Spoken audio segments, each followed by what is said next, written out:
جزيرة هيسا، الجزيرة اللي احنا فيها دلوقتي. الجزيرة دي تعتبر من أقدم الجزر النوبية اللي موجودة في مصر، واحنا نسل الفراعنة الأصليين يعني، ودي أصل مصر. الجزيرة بتاعتنا بتقع ما بين السد العالي وخزان أسوان، وجنبنا معبد في المنطقة دي اسمها جزر الشلال.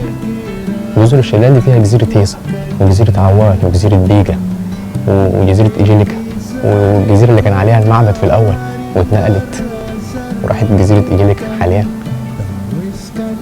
وعندنا قرية الشلال الناحية الشرقية وتنجار. دول القرى اللي فضلت. كان في قرى تانية في الأول بس بعد بناء الخزان اتهجروا الناس منيها اللي اتضرروا من الخزان واتهجروا راحوا القرى اللي موجودة في أسوان حاليا.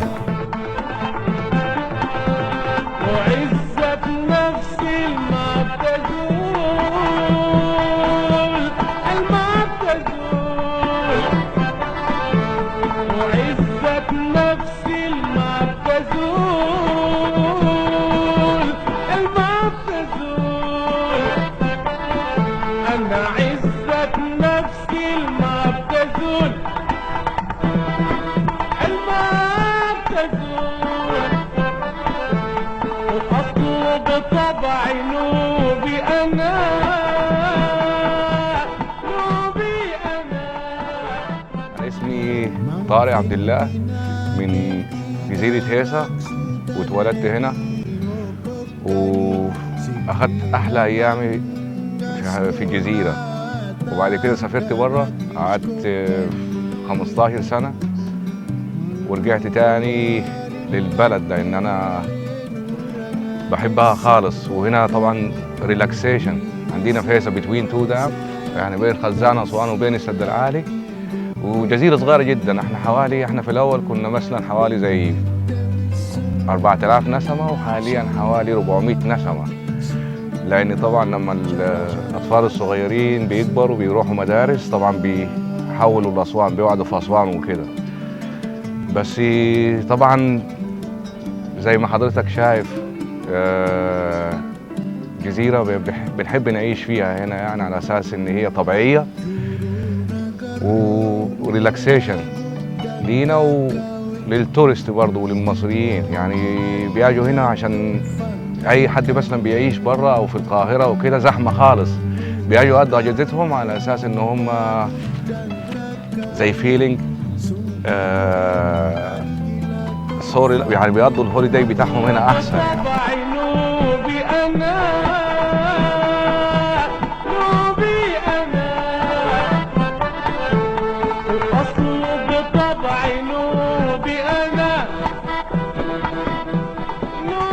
بالنسبة لنا ده الحياة بتاعتنا والشريان بتاعتنا، يعني احنا من المحظوظين خالص لان احنا ما قعدناش ورا السد، قعدنا بين السد العالي وبين خزان اسوان وما هاجرناش.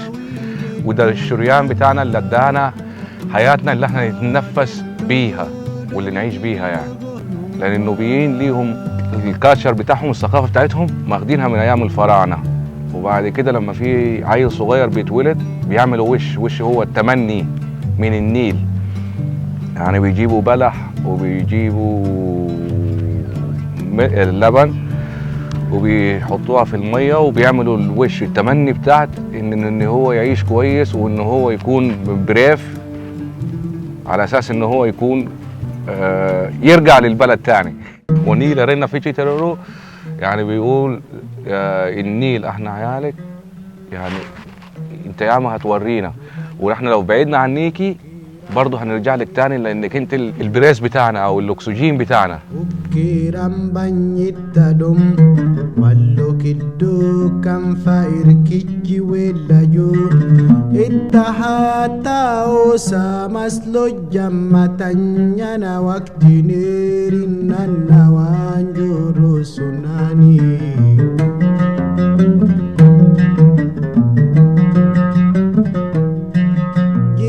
اسمي رمضان وعايش هنا او مولود هنا في الجزيرة،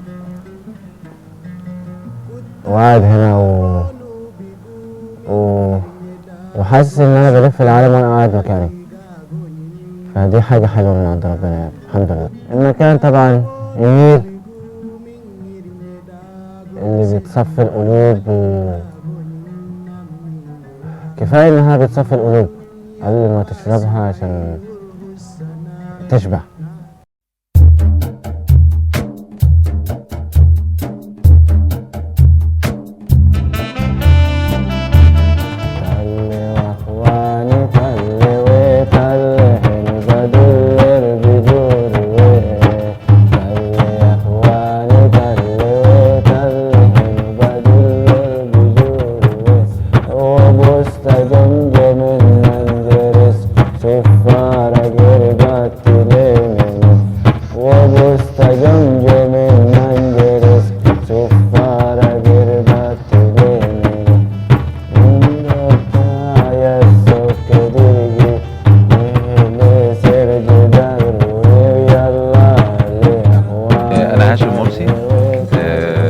اتولدت في بورسعيد، وبورسعيد كمدينة ساحلية كانت المباني بتاعتها مش عالية قوي، وكنا بنستقبل بقى الطيور المهاجرة اللي بتيجي من أوروبا من على البحر، وكان بيلفت انتباهي الطيور وأشكالها وهي طايرة فوق البلد بكميات رهيبة.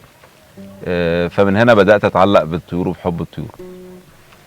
مع الوقت لما كبرت شوية بدأت أفهم إن في حاجة اسمها مراقبة الطيور أو البيرد واتشنج.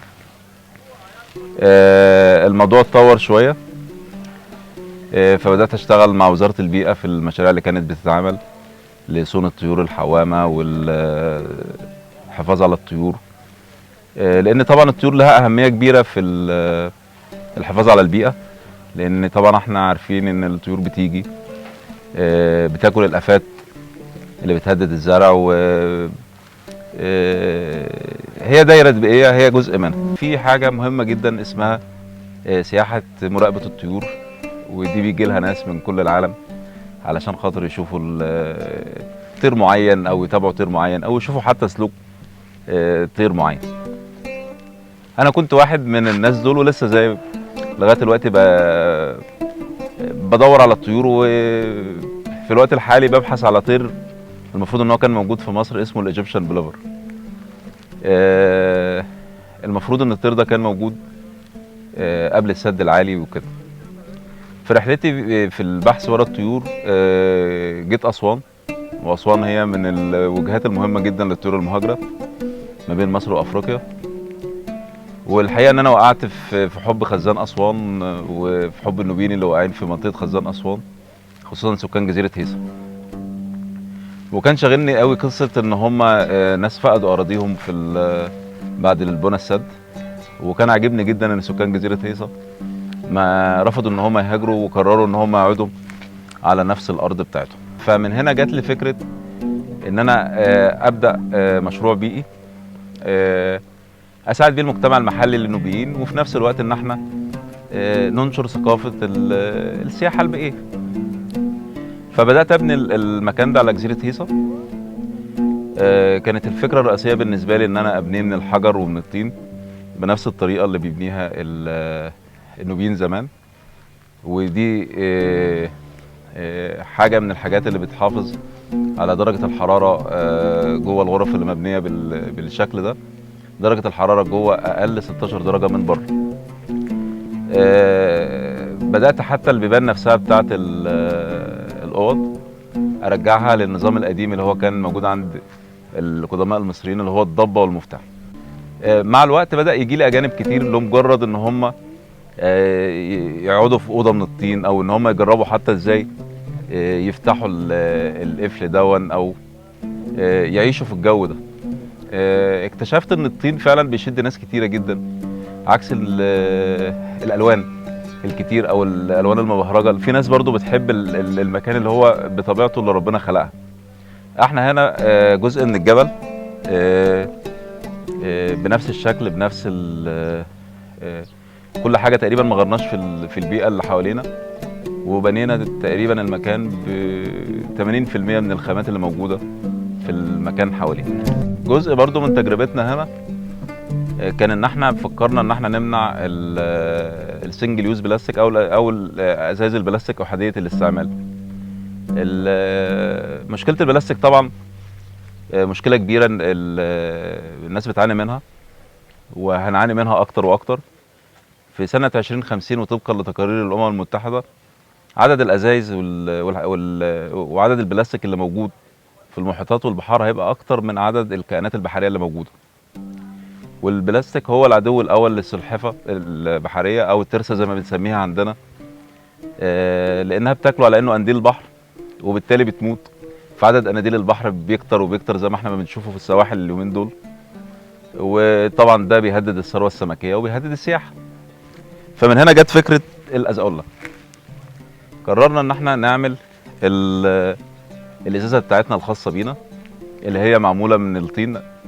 هي في الاصل قله واحنا غيرنا شكلها بس بقت ازازه، وبعدين طورناها بان احنا عملنا لها غطا محكم للغلق. حافظوا على البيئه. الحفاظ على البيئه هو مش رفاهيه خالص، بالعكس احنا كلنا بنعاني من امراض كتير اليومين دول. كلنا بنحسين ان الشتاء ما هوش شتاء والصيف ما هوش صيف، البرد بقى برد قوي والحر بقى حر قوي.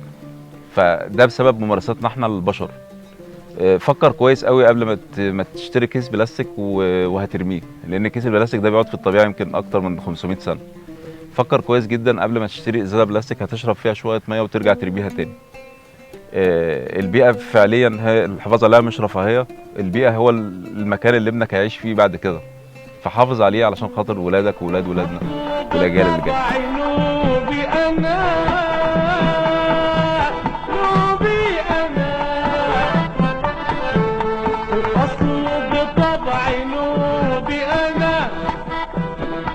دلوقتي ما بين اللي ورانا ده السد العالي واللي قدامنا هنا خزان أسوان، في المنطقة اللي واقعة ما بين شمال خزان أسوان وجنوب السد العالي.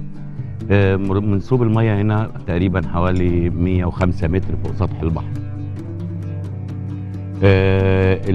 الأماكن زي ما احنا شايفينها زي الجزر المنعزلة دي كانت الجبال القديمة، لأن المينا القديمة هنا ورانا مينة الشلال، والمنطقة دي كلها كانت عبارة عن قرى بتعيش على التجارة اللي كانت موجودة في المينا القديمة. هنا مينا الشلال، مينا الوصول من السودان هنا اهو. فكلهم كانوا عايشين على التجارة والتبادل التجاري اللي كان ما بين الشمال والجنوب.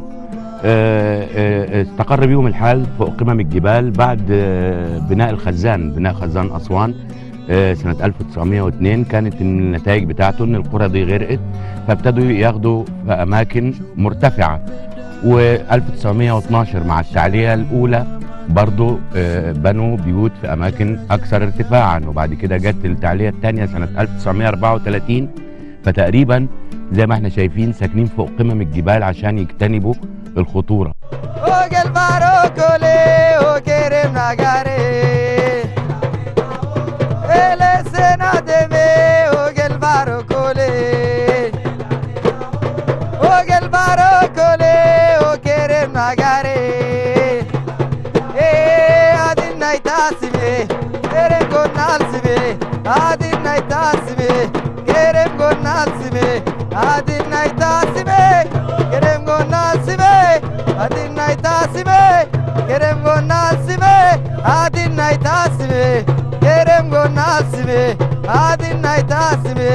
Kerem gonal sime enna kerem gese dole jimnume